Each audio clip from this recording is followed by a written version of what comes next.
نحمده ونصلي على رسوله الكريم اما بعد فاعوذ بالله من الشيطان الرجيم بسم الله الرحمن الرحيم رب اشرح لي صدري ويسر لي امري واحلل عقدة من لساني يفقهوا قولي۔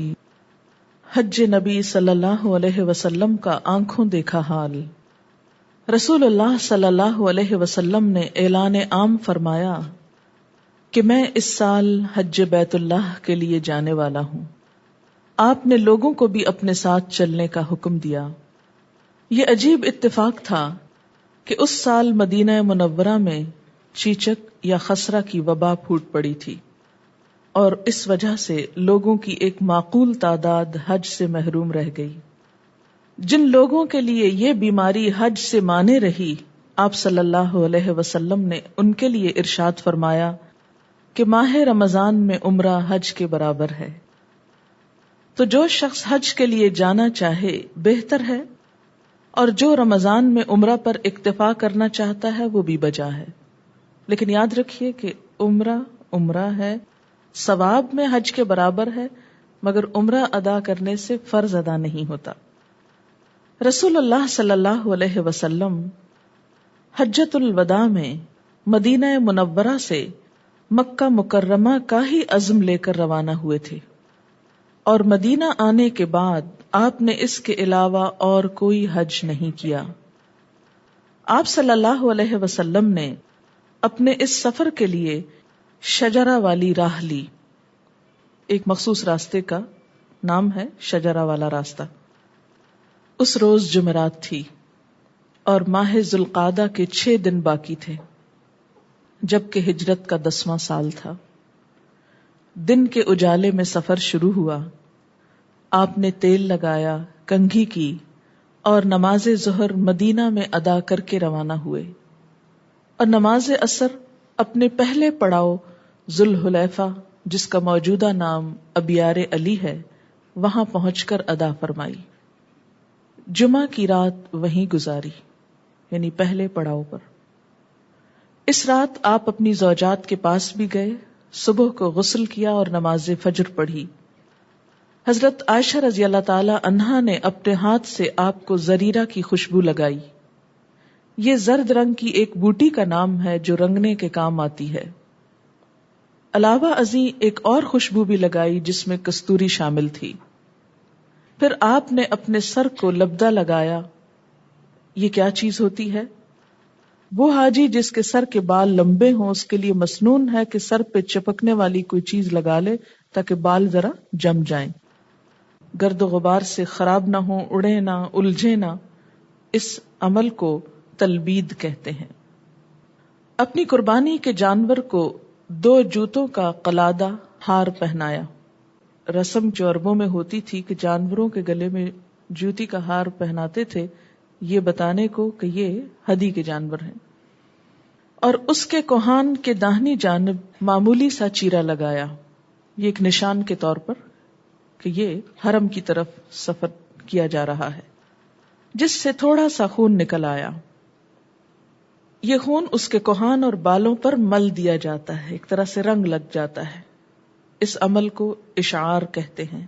یہ ایک مسنون عمل ہے، اور یہ آپ صلی اللہ علیہ وسلم کی نفلی قربانی تھی، یعنی جس اونٹنی کو یہ لگایا گیا تھا وہ قربان بھی ہونے والی تھی۔ آپ صلی اللہ علیہ وسلم اپنی قربانی اس سفر میں اپنے ساتھ لے کر گئے تھے۔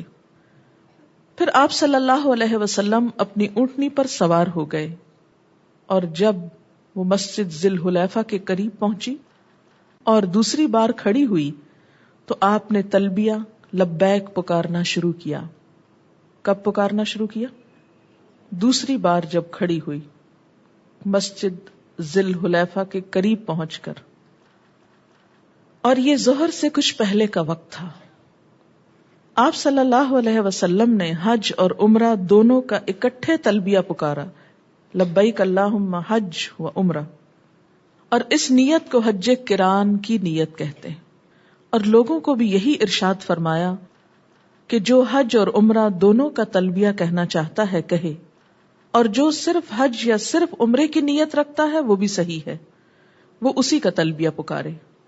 آپ صلی اللہ علیہ وسلم کے ساتھ اس قدر زیادہ لوگ تھے کہ ان کی صحیح تعداد اللہ ہی جانتا ہے کہ کتنی تھی، یعنی گننے کا موقع نہ تھا۔ پھر آپ صلی اللہ علیہ وسلم نے تلبیہ پکارنا شروع کیا۔ الفاظ یہ تھے: لبیک اللہم لبیک لا شریک لک لبیک ان الحمد والنعمت لک والملک لا شریک لک۔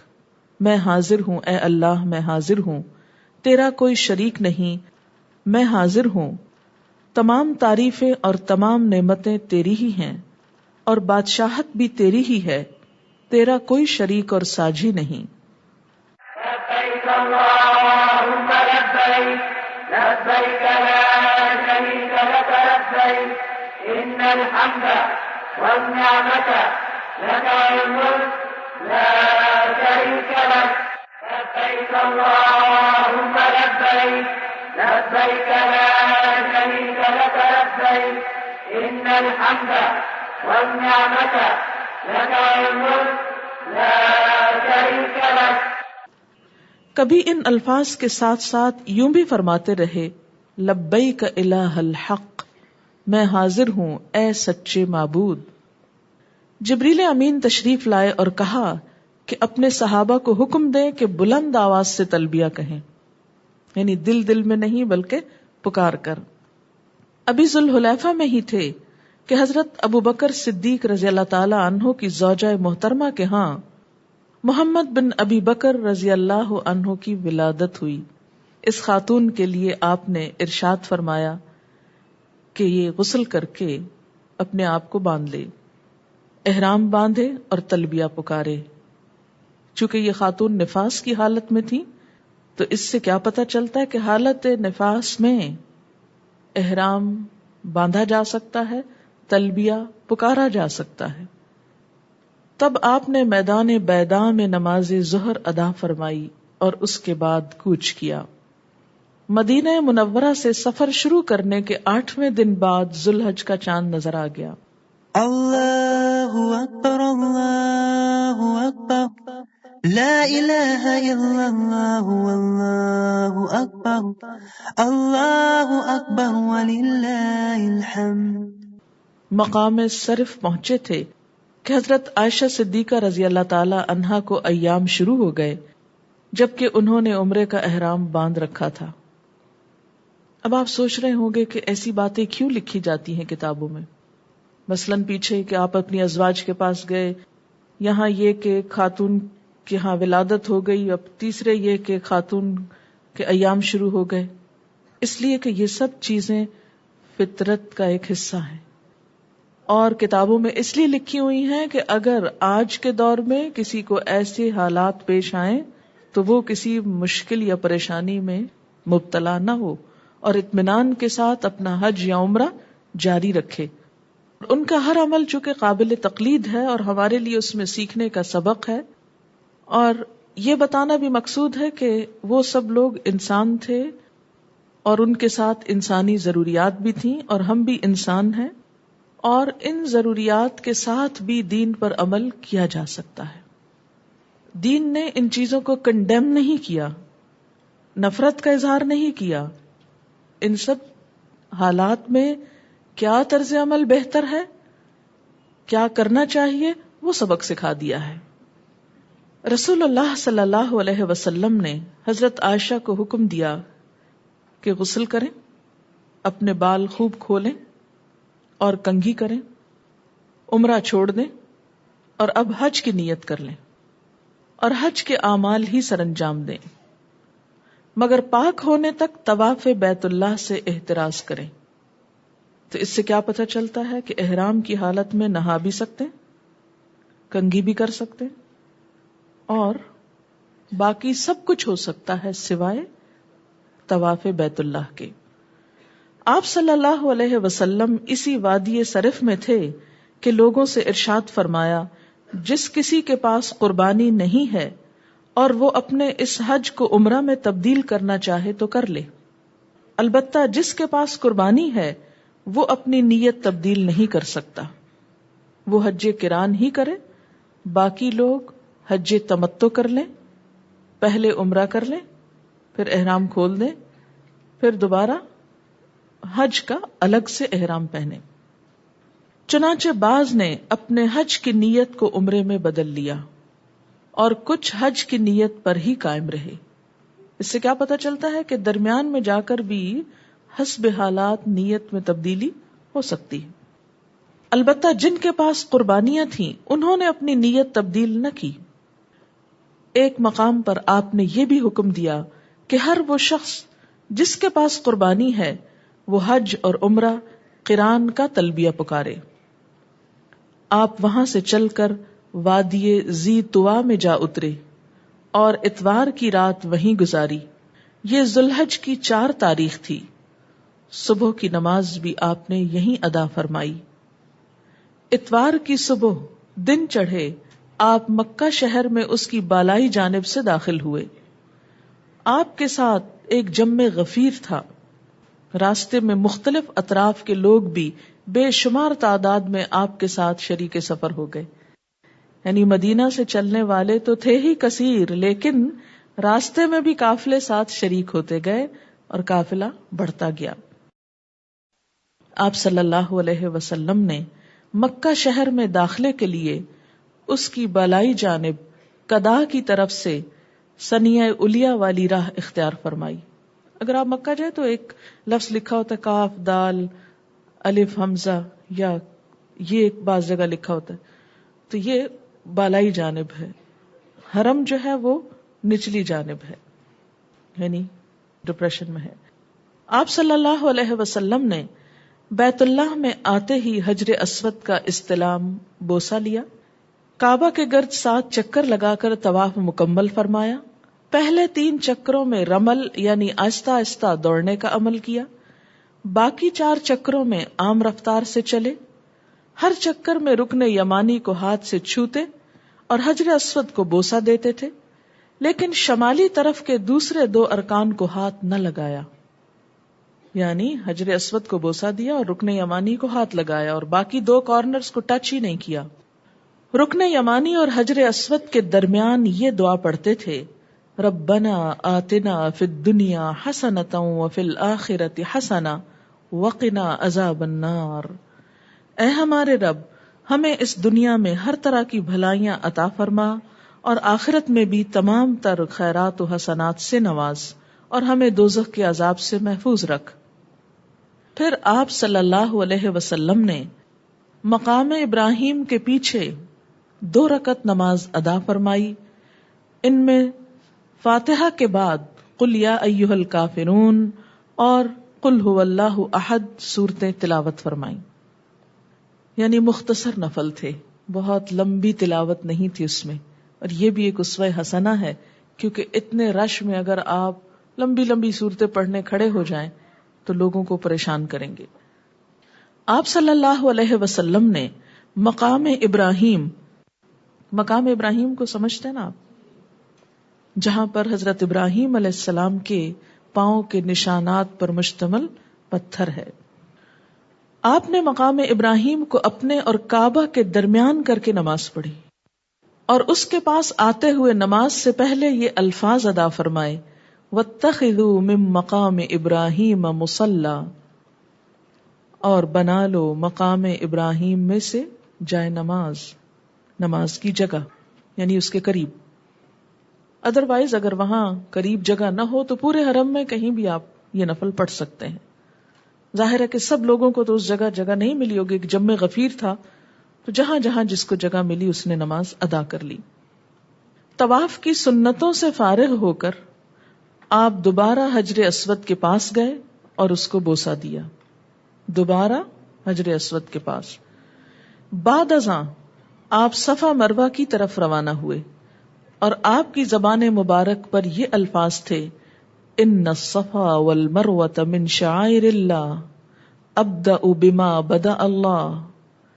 صفا مروہ اللہ کے دین کی نشانیوں میں سے ہیں، میں اسی سے ابتدا کرتا ہوں جس سے اللہ تعالیٰ نے ابتدا فرمائی یا ابتدا کا حکم دیا، یعنی صفا سے سعی کی ابتدا فرمائی۔ آپ نے صفا مروہ کے مابین 7 چکر لگائے جبکہ آپ اپنے اونٹ پر سوار تھے. صحیح سواری پر کی. اور یہ بھی آنے والے وقتوں کے لیے ایک نمونہ ہے، ایک رخصت اور اجازت کی شکل نظر آتی ہے کہ اگر اس جگہ پر کبھی کنویئر بیلٹ لگا دی گئی تو لوگوں کی صحیح ہو جائے گی. آپ صلی اللہ علیہ وسلم اپنے اونٹ پر سوار تھے. 3 چکروں میں قدرے تیز چلے اور باقی 4 میں عام رفتار سے. جب صفا پر چڑھتے تو قبلہ کی طرف رخ فرماتے، بیت اللہ کو دیکھتے، اللہ کی توحید اور تکبیر پکارتے. اللہ اکبر اللہ اکبر لا الہ الا اللہ واللہ اکبر اللہ اکبر وللہ الحمد. اللہ اکبر اللہ اکبر لا الہ الا اللہ واللہ اکبر اللہ اکبر وللہ الحمد. اللہ اکبر اللہ اکبر لا الہ الا اللہ واللہ اکبر اللہ اکبر وللہ الحمد. اور یوں کہتے، لا الہ الا اللہ وحدہ انجز وعدہ ونصر عبدہ وہزم الاحزاب وحدہ. اللہ کے علاوہ اور کوئی معبود نہیں، وہ اکیلا ہے، اس نے اپنا وعدہ پورا فرمایا، اپنے بندے کی مدد کی، اور اس اکیلے نے ہی تمام گروہوں کو پسپا کر دیا. اس کے بعد مزید دعا فرماتے. بعد ازاں مروہ پر بھی ایسا ہی کرتے، یعنی جب وہاں جا کے دوسری طرف رکتے مروہ کی طرف تو شروع کرنے سے پہلے یہی دعا پڑھتے. جب طواف کے بعد صفا و مروہ کی سعی بھی مکمل ہو گئی تو آپ نے ان تمام لوگوں کو حکم دیا جو اپنے ساتھ قربانیاں نہیں لائے تھے کہ احرام سے حلال ہو جائیں، احرام کھول دیں. ابتداءً ان کی نیت خواہ حج قران کی تھی یا حج افراد کی، ان کو رخصت ہے کہ خوشبو استعمال کریں، سلا ہوا لباس پہنے یا اپنی بیوی کے پاس جائیں. اور یہ رخصت 8 ذوالحج یوم الترویہ تک ہے. یہ لوگ 8 تاریخ کو حج کے لیے دوبارہ احرام باندھیں گے. اور جن لوگوں کے پاس قربانیاں تھیں انہیں ارشاد فرمایا کہ اپنے اس احرام کی حالت ہی میں رہیں، اور اپنے متعلق وضاحت فرمائی، لیکن میں تو قربانی ساتھ لایا ہوں، حلال نہیں ہو سکتا حتیٰ کہ قربانی کر لوں. حضرت ابوبکر صدیق، حضرت طلحہ، زبیر، عمر، حضرت علی رضی اللہ تعالی عنہم اجمعین اور دیگر بہت سے اصحاب کرام جو قربانیاں ساتھ لائے تھے وہ بھی حالت احرام ہی میں رہے اور حلال نہیں ہوئے. امہات المومنین کے ساتھ قربانیاں نہیں تھیں، چنانچہ وہ حلال ہو گئیں، جبکہ ابتداً انہوں نے حج و عمرہ قران کی نیت سے احرام باندھا تھا. لیکن چونکہ آپ نے راستے میں اجازت دی تھی کہ جس کی قربانی ساتھ نہیں وہ الگ سے عمرے کی نیت کر سکتا ہے. ایسے ہی حضرت فاطمۃ الزہرا رضی اللہ تعالی عنہا اور حضرت اسماء بنت ابی بکر رضی اللہ تعالی عنہا بھی حلال ہو گئیں، سوائے حضرت عائشہ کے، کیونکہ ان کے ایام شروع ہو گئے تھے. حضرت علی رضی اللہ تعالی عنہ نے جناب فاطمہ رضی اللہ تعالی عنہا کی شکایت کی کہ وہ حلال ہو گئی ہیں تو رسول اللہ صلی اللہ علیہ وسلم نے انہیں بتایا کہ میں نے ہی اسے یہ ہدایت کی ہے. حضرت سراقہ رضی اللہ تعالی عنہ نے، معلوم ہے یہ کون ہے؟ جب آپ ہجرت کر کے جا رہے تھے تو انہوں نے پیچھا کیا تھا. حضرت سراقہ رضی اللہ تعالی عنہ نے حضور صلی اللہ علیہ وسلم سے دریافت کیا کہ یا رسول اللہ صلی اللہ علیہ وسلم، ہمارا یہ عمل یعنی تمتع صرف اسی سال کے لیے خاص ہے یا ہمیشہ کے لیے اس کی رخصت ہے کہ حج اور عمرے کے لیے الگ الگ احرام؟ آپ صلی اللہ علیہ وسلم نے اپنے دونوں ہاتھوں کی انگلیوں کو ایک دوسرے میں ڈالتے ہوئے فرمایا، نہیں نہیں، بلکہ یہ ہمیشہ ہمیشہ کے لیے ہے اور عمرہ حج میں شامل ہو گیا ہے. جو لوگ رسول اللہ صلی اللہ علیہ وسلم سے علیحدہ دوسرے راستوں سے حج کے لیے آئے تھے اور انہوں نے نبی صلی اللہ علیہ وسلم کے احرام کی مانند احرام باندھا تھا، نیت حج کی تھی، تو آپ نے انہیں حکم دیا کہ وہ اپنے اپنے حال پر قائم رہیں، جو نیت کی ہے اسی پہ قائم رہیں۔ چنانچہ جو لوگ قربانی اپنے ساتھ لائے تھے وہ حلال نہ ہوئے۔ حضرت علی رضی اللہ تعالی عنہ قربانی ساتھ لائے تھے، اس لیے وہ حلال نہ ہوئے۔ اگر مجھے یاد پڑتا ہے تو یہ اس وقت یمن سے تشریف لا رہے تھے، مگر حضرت ابو موسیٰ رضی اللہ تعالی عنہ کی قربانی ان کے ساتھ نہ تھی، اس لیے وہ حلال ہو گئے۔ رسول اللہ صلی اللہ علیہ وسلم نے اعمال حج شروع ہونے سے پہلے کے ایام اتوار، سوموار، منگل، بدھ، جمعرات کی رات تک مکہ میں قیام فرمایا اور اپنی قربانی ساتھ ہونے کی وجہ سے حالت احرام میں رہے۔ اور ان دنوں میں کیا کیا؟ نمازیں اور طواف وغیرہ۔ 8 ذو الحج، اب حج کے دن شروع ہو رہے ہیں۔ 8 ذو الحج جو کہ یوم الترویہ کہلاتا ہے، جمعرات کی صبح کو آن حضرت صلی اللہ علیہ وسلم منا کی طرف روانہ ہوئے، اور وہ اصحاب کرام جو حلال ہو گئے تھے انہوں نے وادی ابطح سے حج کے لیے احرام باندھ لیا۔ منا پہنچ کر آپ صلی اللہ علیہ وسلم نے جمعرات کے دن کی نمازیں ظہر، عصر، مغرب اور عشاء اپنے اپنے وقت پر ادا فرمائیں، رات وہیں گزاری، اور جمعے کے روز 9 ذی الحج کو فجر کی نماز بھی یہیں ادا کی۔ کہاں؟ منا میں۔ جمعہ کے روز سورج طلوع ہونے کے بعد منا سے عرفات کے لیے روانہ ہوئے۔ لبیک اللہم لبیک لبیک لا شریک لک لبیک ان الحمد والنعمت لک والملک لا شریک لک لبیک اللہم لبیک لبیک لا شریک لک لبیک ان الحمد والنعمت لک والملک لا شریک لک۔ اور حکم دیا کہ آپ صلی اللہ علیہ وسلم کے لیے وادی نمرہ میں خیمہ لگا دیا جائے۔ خیمہ کی چادر بالوں کی بنی ہوئی تھی، جیسے اون ہوتی ہے نا۔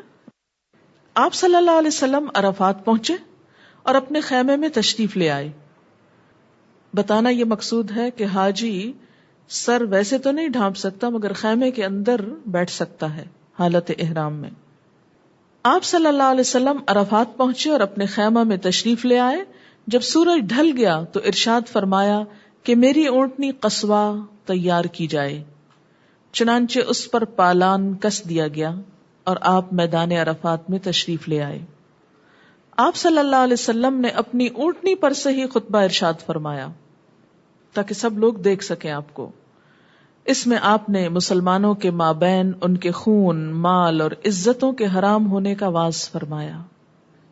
اب یہ دیکھیے اسلام کا حسن کہ سب لوگ جمع ہوئے ہیں اللہ کی عبادت کے لیے، اور ان کا دھیان کدھر موڑ دیا گیا؟ انسانوں کے حقوق ادا کرنے کی طرف۔ اس سے کیا پتہ چلتا ہے کہ اسلام میں حقوق اللہ اور حقوق العباد ساتھ ساتھ ہیں۔ عین عبادت کے موقع پر بھی حج کے دن کس چیز کی تلقین کی جا رہی ہے؟ کسی کا خون نہ بہانا، کسی کا مال نہ لوٹنا، کسی کی عزت پہ حملہ نہ کرنا، جاہلی امور کے مٹائے جانے کی خبر دی، یعنی دور جاہلیت کی رسمت کو ختم کیا اور بتایا کہ جاہلیت کا سود ختم ہے۔ اسی طرح عورتوں کے بارے میں بھی وصیت فرمائی کہ ان کے ساتھ حسن سلوک کا معاملہ کیا جائے۔ یہاں بھی عورتوں کے حقوق کو نہیں بھولے۔ ام الفضل رضی اللہ تعالی عنہا نے اسی کیفیت میں آپ کی خدمت میں دودھ کا ایک پیالہ بھجوایا تو آپ نے اسے برسر عام اونٹنی پر بیٹھے ہوئے نوش فرمایا۔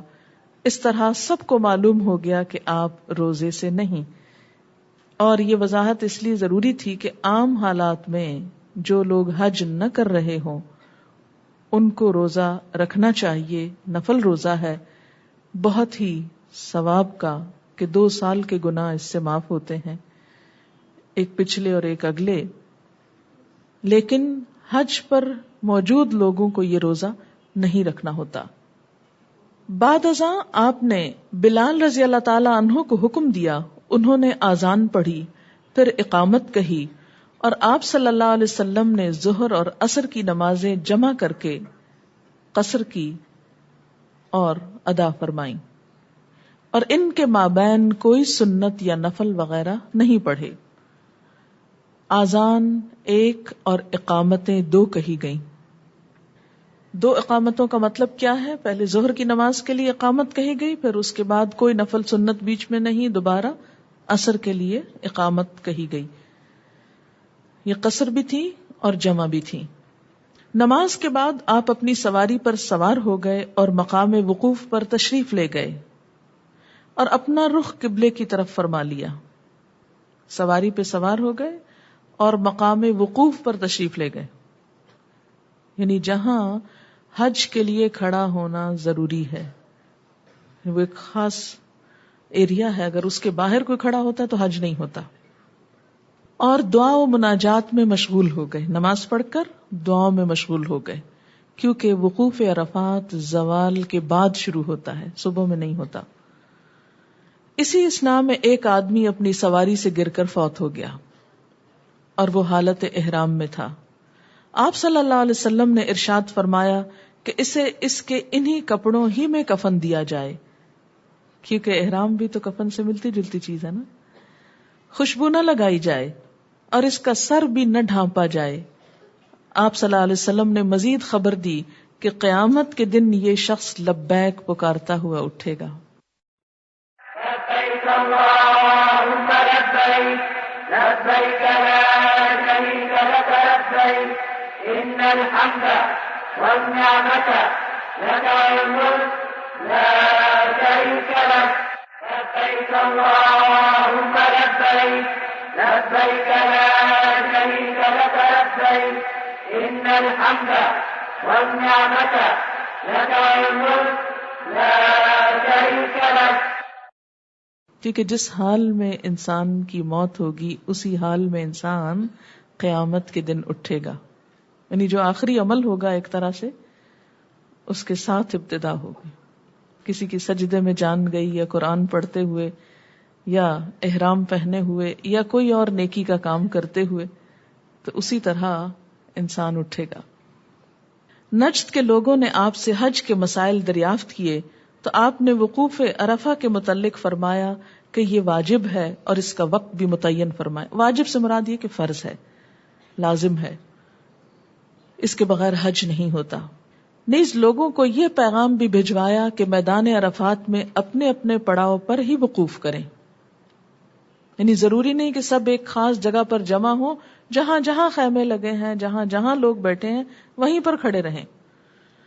آپ صلی اللہ علیہ وسلم ظہر کے بعد سے لے کر شام تک دعا اور مناجات میں مشغول رہے، اور یہ کئی گھنٹے کا وقت ہو جاتا ہے۔ یہ سارا وقت کس میں گزارنا چاہیے؟ دعاؤں میں، آہوزاریوں میں، نہ کہ ادھر ادھر کی باتوں اور کھانے پینے اور سونے اور آرام کرنے میں۔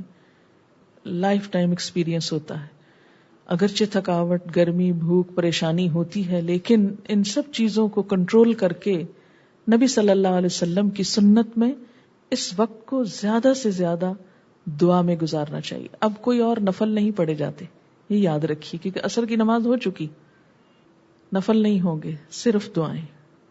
حتیٰ کہ سورج غروب ہو گیا اور یہ جمعہ کا دن تھا۔ جب شفق کی زردی ختم ہو گئی تو آپ نے حضرت اسامہ بن زید رضی اللہ تعالی عنہ کو اپنے ساتھ سواری پر بٹھا لیا اور عرفات سے روانہ ہوئے۔ آپ نے اپنی سواری کی باگ بڑی سختی سے کھینچ رکھی تھی، کیوں؟ تاکہ وہ بھاگ کر ادھر ادھر اور لوگوں کو تکلیف نہ دے، اور اسی کیفیت میں سفر جاری رہا، یعنی بہت باوقار طریقے سے۔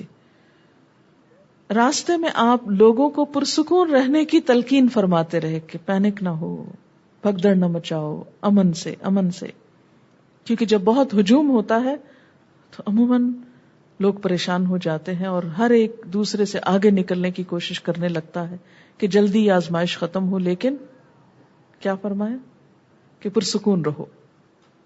گھاٹی کے پاس آ کر آپ صلی اللہ علیہ وسلم سواری سے اترے، حاجت پوری کی، وضو فرمایا، اور جناب اسامہ رضی اللہ تعالی عنہ سے فرمایا کہ نماز کا مقام آگے ہے، یعنی وضو تو کر لیا لیکن وہی نماز نہیں پڑھی۔ پھر سوار ہوئے اور مزدلفہ پہنچ گئے. یہ ہفتے کی رات تھی. مزدلفہ آ کر آپ نے وضو فرمایا. مغرب اور عشاء کی نمازیں ایک اذان اور 2 تکبیروں کے ساتھ جمع کر کے پڑھی. ان کے مابین کوئی سنتیں نفل وغیرہ نہیں پڑھی اور نہ ہی کوئی خطبہ ارشاد فرمایا. پھر آپ صلی اللہ علیہ وسلم آرام کرنے کی غرض سے لیٹ گئے حتیٰ کہ فجر ہو گئی. کتنا دین فطرت ہے نا. یہ نہیں کہا کہ اب پھر عبادت کرو، اب پھر شب بیداری کرو، اب جاگو، کیونکہ یہ انسانی استطاعت سے باہر ہے. اب سونا بھی عبادت ہے تاکہ آئندہ پھر عبادت کے لیے تازہ دم ہو جائے. وَجَعَلْنَا نَوْمَكُمْ سُبَاتًا وَجَعَلْنَا اللَّيْلَ لِبَاسًا. تھکاوٹ کاٹنے کا ذریعہ بنایا ہے نیند کو. دن میں خوب دعائیں کی لیکن عشاء کے بعد سو گئے حتیٰ کہ فجر ہو گئی. تب آپ نے لوگوں کے ساتھ مل کر نماز فجر ادا فرمائی اور یہ ہفتہ کا دن اور ذوالحج کی 10ویں تاریخ تھی. یہی یوم النحر اور عید الاضحیٰ کا دن ہے. اللہ اکبر اللہ اکبر لا الہ الا اللہ واللہ اکبر اللہ اکبر وللہ الحمد. اللہ اکبر اللہ اکبر لا الہ الا اللہ واللہ اکبر اللہ اکبر وللہ الحمد. اللہ اکبر اللہ اکبر لا الہ الا اللہ واللہ اکبر اللہ اکبر وللہ الحمد. حضرت عروہ الطائی رضی اللہ تعالی عنہ نے ایک سوال کیا تو حضور صلی اللہ علیہ وسلم نے فرمایا جس نے مزدلفہ میں فجر کی نماز پا لی اس نے حج پا لیا. اس سے کیا پتہ چلتا ہے کہ عرفات کا وقوف جو ہے اس کے اثرات مزدلفہ کی رات تک جاتے ہیں. امہات المومنین میں سے حضرت سودا، ام حبیبہ اور ام سلمہ رضی اللہ تعالی عنہن نے آپ سے اجازت چاہی کہ رات کو ہی مزدلفہ سے منا روانہ ہو جائیں تو آپ صلی اللہ علیہ وسلم نے انہیں اور دیگر کمزور لوگوں کو رخصت عطا کر دی کہ مزدلفہ میں وقوف کر لینے کے بعد رات کو ہی منا جا سکتے ہیں. اور ایسا کیوں کیا؟ تاکہ دوسرے لوگوں کے لیے بھی ایک سہولت ہو جائے. اگرچہ آپ خود صبح کے وقت گئے لیکن خواتین اور کچھ اور کمزور لوگوں کو پہلے ہی بھجوا دیا تاکہ رش کے اوقات سے پہلے وہ اپنی جگہ پر پہنچ جائیں. خواتین کو اجازت دی کہ منا پہنچ کر رات کو ہی رمی جمار سے فارغ ہو جائیں لیکن مردوں کو یہ رخصت نہ دی.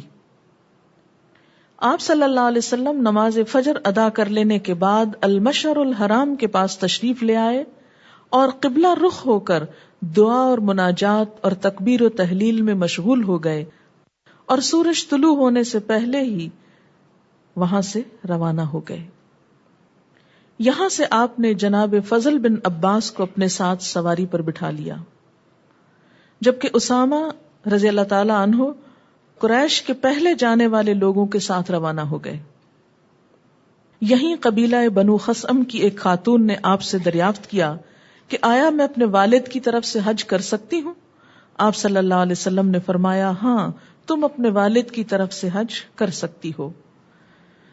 آپ نے اپنی اونٹنی کو حرکت دی اور منا کی راہ میں جب وادی محصر کے دامن میں پہنچے تو درمیان والی راہ اختیار فرمائی جو جمرہ کبریٰ پر آ نکلتی ہے. منا پہنچتے ہی جمرہ کبریٰ پر تشریف لے آئے. یہی جمرہ عقبہ کہلاتا ہے. آپ صلی اللہ علیہ وسلم نے نیچے کی جانب سے اسے کنکریاں ماری جبکہ سورج اونچا آ چکا تھا. منا میں جہاں آپ کھڑے تھے وہیں سے حضرت ابن عباس رضی اللہ تعالی عنہ نے آپ کے لیے چھوٹی چھوٹی کنکریاں چنی تھی. آپ صلی اللہ علیہ وسلم نے حکم دیا کہ جمرات کو مارنے کے لیے کنکریاں اس طرح کی چھوٹی چھوٹی ہونی چاہیے. بڑے ڈھیلوں یا پتھروں سے منع فرما دیا کیونکہ دین میں غلو کرنا اور حد سے بڑھنا جائز نہیں. آپ صلی اللہ علیہ وسلم نے اپنی سواری پر سے ہی جمرہ عقبہ کو 7 کنکریاں ماری. ہر کنکری کے ساتھ اللہ اکبر کہتے تھے اور اس کے ساتھ ہی تلبیہ پکارنا موقوف کر دیا، یعنی تلبیہ بولنا ختم کر دیا۔ جمرہ کو کنکریاں مارے جانے تک آپ منا میں ہی رہے۔ حضرت بلال رضی اللہ تعالیٰ عنہ اور حضرت اسامہ رضی اللہ تعالیٰ عنہ دونوں کو آپ کی خدمت کا موقع میسر آیا۔ ایک نے اونٹنی کی باگ تھامی ہوئی تھی تو دوسرے نے آپ کے سر پر ایک کپڑے سے سایہ کر رکھا تھا کہ گرمی سے بچاؤ رہے۔ آپ نے اس دن یوم النحر 10 ذوالحج بروز ہفتہ خطبہ بھی ارشاد فرمایا۔ اس میں انہی امور کا تذکرہ تھا جو کہ عرفات میں ارشاد ہوئے، تاکہ تاکید ہو جائے۔ آپ نے مکہ مکرمہ کی حرمت کا بھی بیان فرمایا۔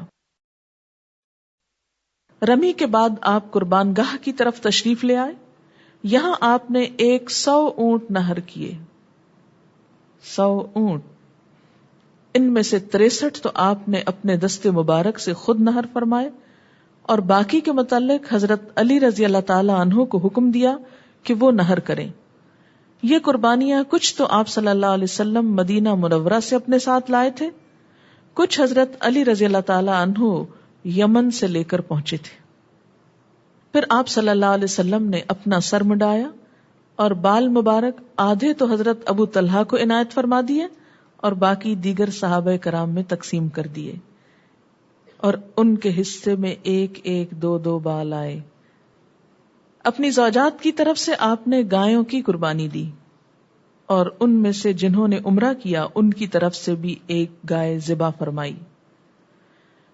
مزید 2 چتکبرے مینڈھے بھی آپ نے ذبح کیے۔ یہ سب کچھ الگ الگ اس لیے کہ اس بات کا علم ہو جائے کہ یہ سب جائز ہے، درست ہے۔ اصحاب کرام میں سے کچھ نے اپنے سر کے بال منڈائے، کچھ نے کتروائے، یعنی ٹرمنگ کرائی، پورے نہیں منڈوائے۔ آپ نے سر منڈوانے والوں کے لیے 3 بار دعائے مغفرت کی اور دوسروں کے لیے 1 بار۔ قربان کیے گئے اونٹوں کے متعلق فرمایا کہ ان میں سے ہر ایک سے گوشت کا 1 ٹکڑا لیا جائے، یعنی جتنے اونٹ قربان کیے تھے ان سب میں سے 1 ٹکڑا لیا۔ یہ کیوں؟ تاکہ پتہ چلے کہ قربانی کا گوشت کھانا چاہیے، اور کھانا درست ہے، کہیں صدقہ سمجھ کر اس کو دور نہ کر دیا جائے۔ چنانچہ اسے ایک دیگچے میں ڈال کر پکایا گیا تو آپ صلی اللہ علیہ وسلم اور حضرت علی رضی اللہ تعالی عنہ نے اسے مل کر کھایا اور شوربہ نوش فرمایا۔ آپ نے حضرت علی رضی اللہ تعالی عنہ کو بھی ان قربانیوں میں اپنا حصہ دار بنایا کہ اپنی طرف سے اور ان کی طرف سے بھی ان کو ذبح فرمایا۔ آپ نے حکم دیا کہ ان قربانیوں کا گوشت، ان کے چمڑے اور ان کے جھول وغیرہ سب کچھ تقسیم کر دیے جائیں، اور قصاب کو مزدوری میں ان میں کچھ نہ دیا جائے، یعنی قربانی کے جانوروں کے کھال، بال وغیرہ سب کچھ صدقہ، کوئی حصہ اس کا اجرت یا مزدوری کے طور پر نہ دیا جائے۔ ان کی مزدوری آپ صلی اللہ علیہ وسلم نے اپنی طرف سے خود ادا فرمائی۔ آپ صلی اللہ علیہ وسلم نے لوگوں سے فرمایا کہ مجھ سے حج کا طریقہ خوب اچھی طرح سمجھ لو، شاید میں اس سال کے بعد حج نہ کر سکوں۔ آپ نے بتایا کہ میدان عرفات سارے کا سارا مقام وقوف ہے سوائے دامن ارنا کے، اس طرح مزدلفہ سارے کا سارا مقام وقوف ہے سوائے وادی محصر کے، اور منا سارے کا سارا قربان گاہ ہے، نیز مکہ کی گلیاں راستے بھی مقام قربانی ہے، یعنی اگر منا کے اندر کوئی نہیں کر پایا اور باہر کیا تو ہو گئی قربانی۔ طواف افاضہ کے لیے جانے سے پہلے آپ صلی اللہ علیہ وسلم نے خوشبو لگائی۔ یہ کیا بتانا مقصود تھا کہ جب حجامت کرا لی جائے، بال منڈوا لیے جائیں تو باقی احرام کھول دیا جاتا ہے۔ یہ خوشبو آپ کو حضرت عائشہ رضی اللہ تعالی عنہا نے لگائی، جس میں کستوری شامل تھی، اور یہ ہفتے کا دن تھا۔ پھر آپ اسی ہفتے کے روز ہی مکہ کی جانب سوار ہو چلے۔ چنانچہ وہاں پہنچ کر آپ نے ظہر سے پہلے طواف افاضہ کر لیا۔ چاہے زمزم یعنی زمزم کے کنویں سے پانی کھینچنے والے کے ہاتھ سے ڈول لے کر زمزم پیا، یعنی ڈائریکٹ زمزم پیا۔ پھر منا کو واپس تشریف لائے اور یہاں آ کر ظہر کی نماز پڑھی۔ اور ایک بیان یہ بھی ہے کہ ظہر کی نماز آپ نے مکہ میں ہی ادا فرمائی تھی۔ یہ تھوڑا سا اختلاف کیوں ہو جاتا ہے؟ ہو سکتا ہے آپ نے طواف کے نفل ادا کیے ہوں، لوگوں نے یہ سمجھا ہو کہ شاید یہ ظہر ہوئی، کیونکہ اتنے بڑے کراؤڈ میں بعض اوقات ہر چیز ڈائریکٹ دیکھنے کا موقع نہیں ملتا، تو روایات میں بعض اوقات ایسی چیز آ جاتی. اسی روز حضرت ام سلمہ رضی اللہ تعالی عنہا نے اپنے اونٹ پر سوار ہو کر لوگوں کے پیچھے سے بیت اللہ کا طواف کیا. وہ کچھ بیمار تھیں. اس سے بھی کیا رخصت پتہ چلتی ہے کہ اگر کوئی شخص پیدل طواف نہیں کر سکتا تو سواری پر بھی طواف کیا جا سکتا ہے. اور رسول اللہ صلی اللہ علیہ وسلم نے انہیں اس بات کی اجازت دی. اسی روز حضرت عائشہ رضی اللہ تعالی عنہا نے بھی بیت اللہ کا طواف کیا کہ وہ اس روز ماہانہ ایام سے پاک ہوئی تھی، جبکہ عرفہ کے روز وہ حائضہ تھی. حضرت صفیہ رضی اللہ تعالی عنہا نے بھی اس روز طواف کر لیا. بعد ازاں منا سے کوچ کی رات ان کے ایام شروع ہوئے. جب آپ صلی اللہ علیہ وسلم منا پہنچے تو لوگوں نے آپ سے مختلف سوالات دریافت کیے. اس سے کیا پتہ چلتا ہے؟ منا میں ایک تو وقت بہت ہوتا ہے، تو کچھ نہ کچھ علم کی بات وہاں ہونی چاہیے. یہ بھی ایک سنت ہے کہ رمی جمار، سر منڈانے، قربانی کرنے یا طواف افاضہ میں کچھ تقدیم و تاخیر ہو گئی ہے. کیا معنی؟ کہ کسی کی قربانی پہلے ہو گئی اور حجامت بعد میں، کسی نے حجامت پہلے کرا لی اور قربانی بعد میں، کسی نے طواف پہلے کر لیا اور رمی بعد میں. تو یہ آگے پیچھے جو چیزیں ہو گئیں تو اس کے بارے میں لوگ پریشان تھے کہ معلوم نہیں سیکوینس کے بدلنے سے ریچولز ادا ہوئے کہ نہیں. تو آپ نے کیا فرمایا؟ لا حرج، اس میں کوئی حرج نہیں. آپ صلی اللہ علیہ وسلم نے ہفتہ کا یہ بقیہ دن، پھر اتوار کی رات اور اتوار کا دن 11 ذوالحج، سموار کی رات اور سموار کا دن 12 ذوالحج، منگل کی رات اور منگل کا دن 13 ذوالحج، یعنی ایام تشریق منا ہی میں گزارے. قرآن پاک میں آتا نا من تعجل فی یومین فلا اثم علیہ، یعنی جو 12 کو آ جائے واپس تو کوئی حرج نہیں. ومن تأخر، اور جو 13 تک لیٹ ہو جائے فلا اثم علیہ، تو اس پر بھی کوئی گناہ نہیں. ان دنوں میں آپ صلی اللہ علیہ وسلم ہر روز زوال کے بعد تینوں جمرات پر جا کر کنکریاں مارتے رہے. قریبی جمرہ جو منا کی جانب ہے اس سے ابتدا کرتے، کنکریاں مارنے کے بعد بڑی لمبی دعا کرتے، پھر درمیانی جمرہ کے پاس آتے، کنکریاں مارتے، پھر لمبی دعا کرتے، اور آخر میں جمرہ عقبہ کو کنکریاں مار کر چلے آتے. یہاں دعا نہ کرتے، کنکریاں مارتے ہوئے ہر کنکری کے ساتھ اللہ اکبر کہتے.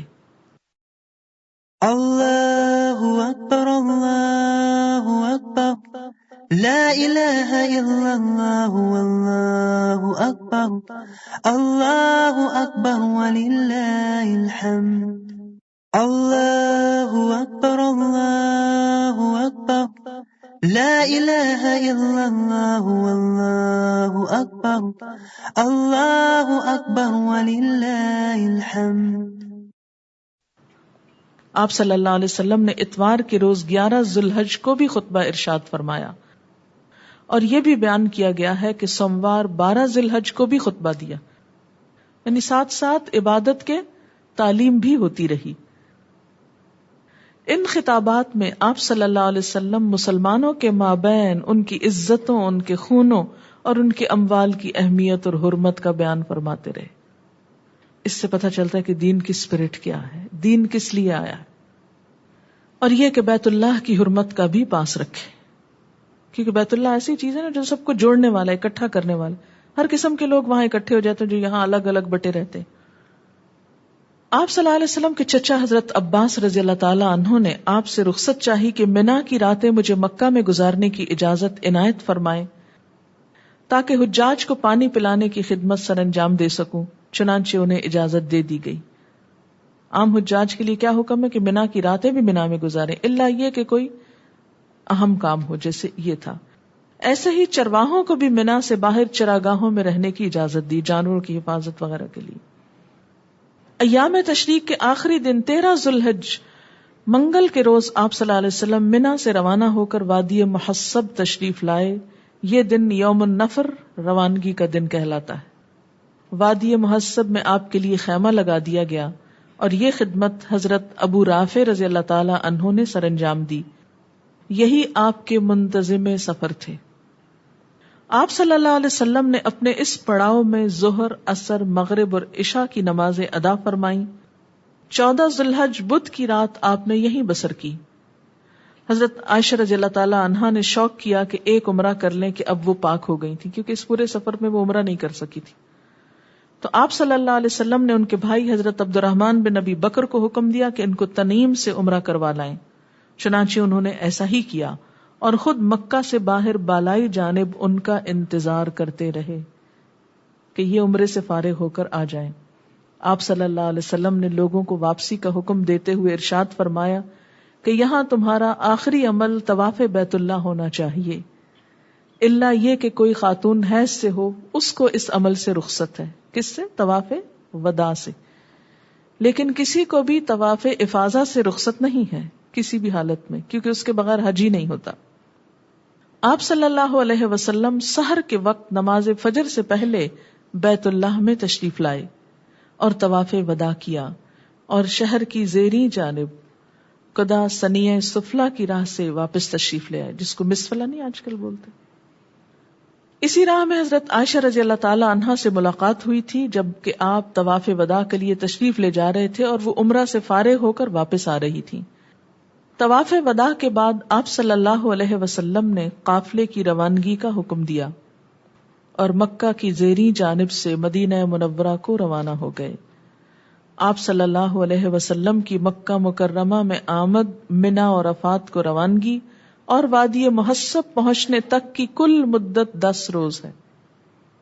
یعنی اس وقت بھی جب کہ سفر اتنے مشکل تھے، حج کا کل وقت آپ نے کتنا صرف کیا؟ 10 days.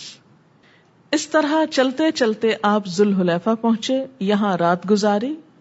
مدینہ منورہ کی آبادی دیکھ کر آپ نے 3 بار اللہ اکبر کہا اور یہ دعا پڑھی: لا الہ الا اللہ وحدہ لا شریک لہ لہ الملک ولہ الحمد وہو علی کل شیء قدیر آئبون تائبون عابدون سائحون ساجدون لربنا حامدون صدق اللہ وعدہ ونصر عبدہ وانجز وعدہ وہزم الاحزاب وحدہ. اللہ کے علاوہ اور کوئی لائق عبادت نہیں، وہ اکیلا ہے، اس کا کوئی شریک نہیں، حکومت اسی کی ہے، تعریفیں بھی اسی کی، اور وہ ہر چیز پر قادر ہے. ہم واپس آنے والے ہیں، توبہ کرنے والے ہیں، عبادت کرنے والے ہیں، روزہ رکھنے والے ہیں، سجدہ کرنے والے ہیں، اپنے رب کی حمد کرنے والے ہیں. اللہ نے اپنا وعدہ سچ کر دکھایا، اپنے بندے کی مدد فرمائی اور اس اکیلے نے ہی تمام گروہوں کو پسپا کر دیا. پھر آپ صلی اللہ علیہ وسلم دن چڑھے المعرس کی راہ سے اپنے شہر مدینہ منورہ میں تشریف لے آئے صلی اللہ علیہ وسلم، اور یوں حج مکمل ہوا. کتنا سمپل اور صاف ستھرا طریقہ ہے، تو بڑی بڑی کتابوں کی ضرورت نہیں. یہ ایک نظم ہے بڑی اچھی، یہ حضرت سید نفیس الحسینی کی ہے. انہوں نے حج کرنے کے بعد یہ شعر بولے ہیں، لیکن اگر آپ کو سمجھ میں آئے تو میں سنا دیتی ہوں. شکر ہے تیرا خدایا میں تو اس قابل نہ تھا، تو نے اپنے گھر بلایا میں تو اس قابل نہ تھا، اپنا دیوانہ بنایا میں تو اس قابل نہ تھا، گرد کعبے کے پھرایا میں تو اس قابل نہ تھا، مدتوں کی پیاس کو سیراب تو نے کر دیا، جام زمزم پلایا میں تو اس قابل نہ تھا. بھا گیا میری زباں کو ذکر الا اللہ کا، یہ سبق کس نے پڑھایا میں تو اس قابل نہ تھا. خاص اپنے در کا رکھا تو نے اے مولا مجھے، یوں نہیں در در پھرایا میں تو اس قابل نہ تھا. میری کوتاہی کہ تیری یاد سے غافل رہا، پر نہیں تو نے بھلایا میں تو اس قابل نہ تھا. میں کہ تھا بے راہ تو نے دستگیری آپ کی، تو ہی مجھ کو راہ پہ لایا میں تو اس قابل نہ تھا. عہد جو روز ازل میں نے کیا تھا یاد ہے، عہد وہ کس نے نبھایا میں تو اس قابل نہ تھا.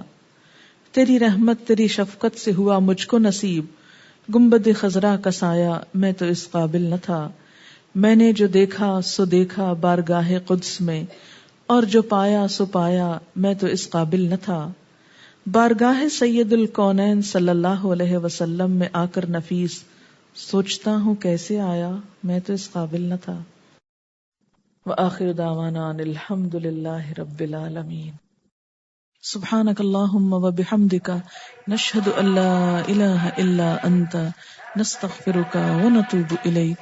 والسلام علیکم ورحمۃ اللہ وبرکاتہ.